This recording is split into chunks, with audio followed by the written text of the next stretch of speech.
Boy, it is a shocking statistic. An estimated 50% of adults in Marin County have pre-diabetes. To talk a little bit more about what's being done to educate the public, let's welcome Dr. Linda Gaudiani of Marin General Hospital. First and foremost, thanks for being here. You're welcome. Thank you so much for having me. Yeah. A topic of much interest. Boy, interest, and I was shocked when I first heard that stat, 1 out of 2. I mean, let's talk about what pre-diabetes is and how did we get to this point?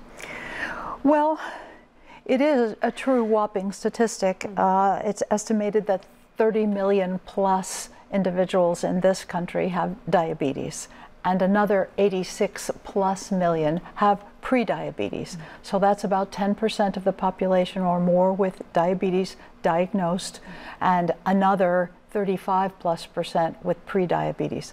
I should add that many of those people don't know that they have the condition because it can be asymptomatic for up to decades, leading to complications.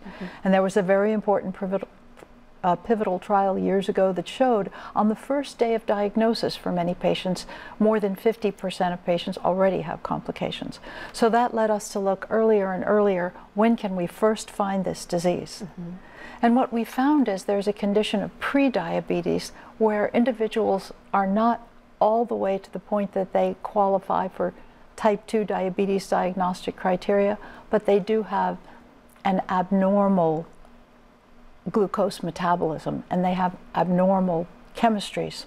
Wow, so if these balances in the body are abnormal, what is there that can be done to reverse it? Is there?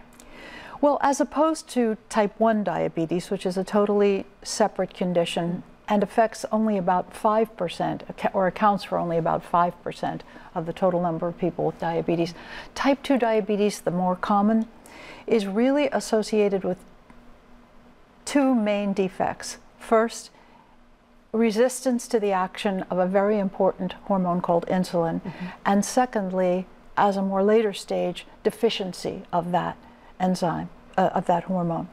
So when patients are resistant, they're not able to utilize their fuels properly. They're not able to take glucose, which is a fuel, and put it into the cell. So the cell doesn't work well and the glucose accumulates in the body and patients have high blood sugars.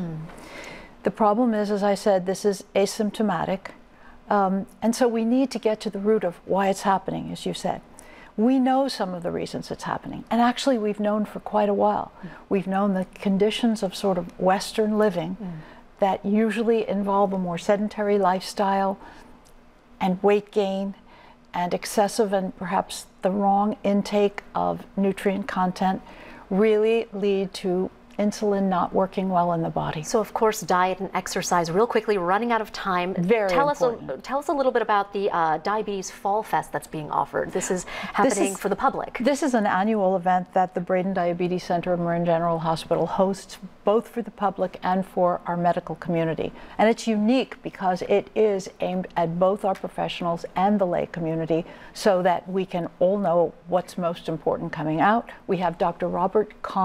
Stephen Kahn coming from the University of Washington, and he will be speaking about how we can halt this type 2 diabetes. And we'll have that information all at abc7news.com. We will. So thank you so much for joining us, Dr. Linda Gaudiani. Thank you. Thank you very much.